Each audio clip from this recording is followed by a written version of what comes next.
Something has happened with modern gaming, specifically console gaming. It didn't happen instantly, but slowly. And sadly, I think it's looking irreversible. Let me explain. Identity is important. And when I think of some of my favourite consoles, they have a very tangible identity. Everyone is unique, has its own personality and feel, its own strengths and weaknesses. I'm of the age where people were in two camps. You were either Camp Nintendo or Camp Sega. The Super Nintendo versus Sega Mega Drive / Genesis. There were a definite and tangible difference between the two. Nintendo, with its mascot Super Mario. Fun, colourful games for all ages. Tight platformers, like Super Mario World or Donkey Kong Country. Epic RPGs like Final Fantasy VI or Chrono Trigger. And Sega with its own mascot, in the shape of a blue hedgehog. With its frantic and fast platformers like Sonic the Hedgehog, gritty beat-em-ups like Streets of Rage, and arcade classics like Altered Beast or Golden Axe.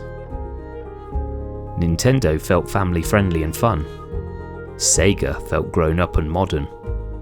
Both had their exclusives, both had their pros and cons.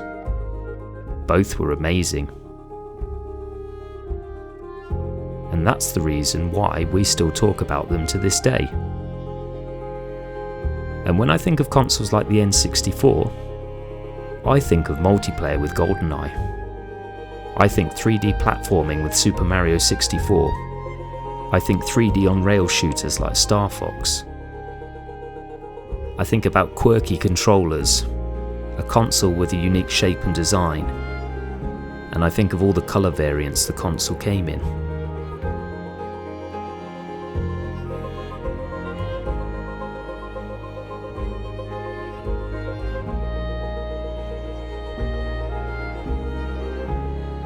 When I think of the NES, I think classic 8-bit graphics and sound, a perfectly ridiculous loading mechanism,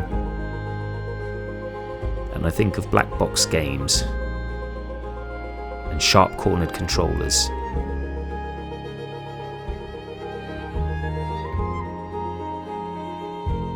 The PS1, I think of Gran Turismo, Tekken, Ridge Racer, Final Fantasy VII.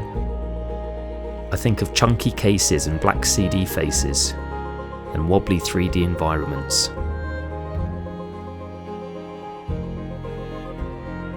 The GameCube, I think of tiny discs, amazing visuals, and one of the most comfortable controllers ever made.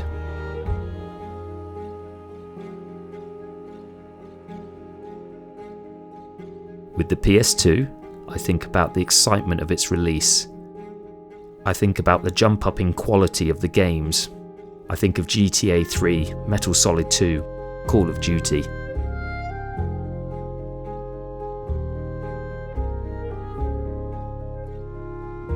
And the Wii, with its clean white packaging, simple interfaces, incredibly catchy music, the weirdest controllers of all time, and Mii's.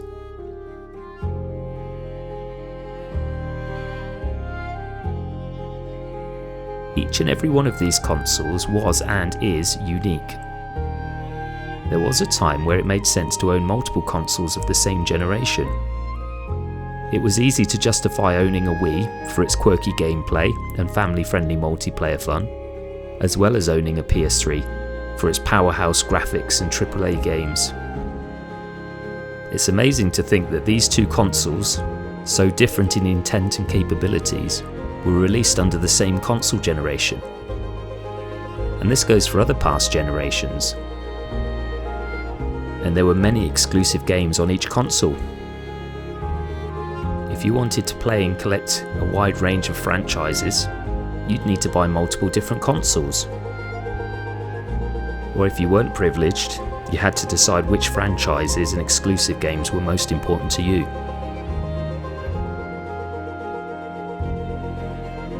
The box art was vivid and exciting, with equally vivid posters and additional paperwork inside. Opening the box for the first time was always part of the excitement, part of the ritual, poring over every bit of text and image. It's the same with the games. They used to contain detailed, colourful manuals, posters, game guides. But something happened during the 8th generation of consoles. That being the Wii U, PS4 and Xbox One. The consoles became bland, uninspiring. Little black boxes designed to disappear within a modern TV setup. No longer could you get fun-coloured variants, unusual designs. The Wii U did try something a little different, with its second screen built into its controller, but ultimately this failed. And the Wii U wasn't anything more than just a HD Wii anyway. The boxes containing this generation of consoles were uninspiring, and any paperwork inside equally bland and uninteresting. It's the same with the games. Now most have nothing inside. Even the discs don't actually hold the games. Speaking of the games, many have just become more of the same.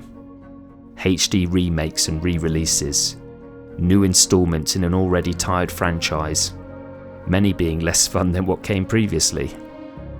Controllers have now found a constant design, and ultimately hardly change between generations.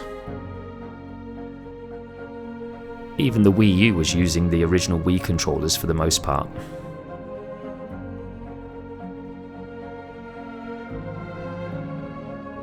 We're now coming towards the end of the 9th generation of consoles. And for me, it's hard to even justify as to why even bother purchasing them. The jump graphically is less than any other generation, and the number of must-own or exclusive games is less than ever.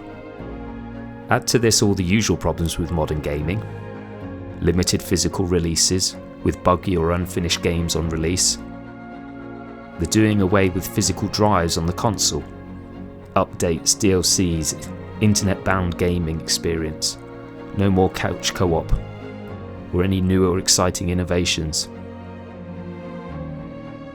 There's no variety. The Switch 2 is just a slightly more powerful and much more expensive version of the original. The PS5 was a slightly more powerful and much more expensive version of the PS4.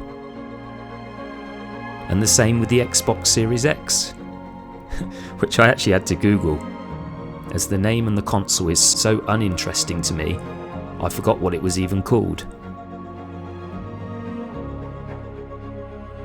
The increased popularity of PC gaming has a lot to do with the downfall of this latest generation of console gaming.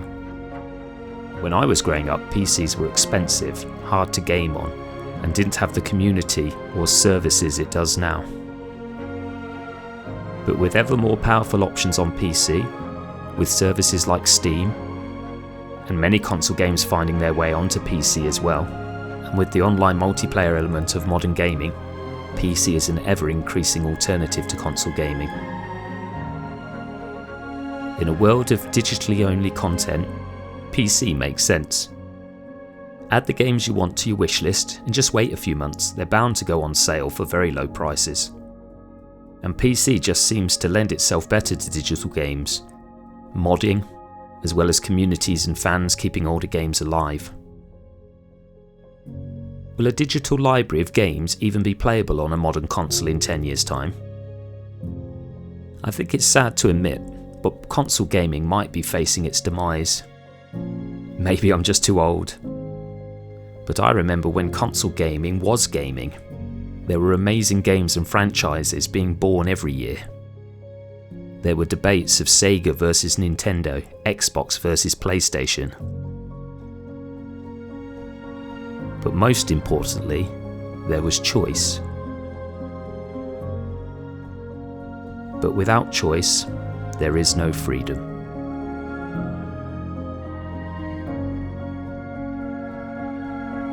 Thank you for spending time with me today, and I hope to see you back here soon.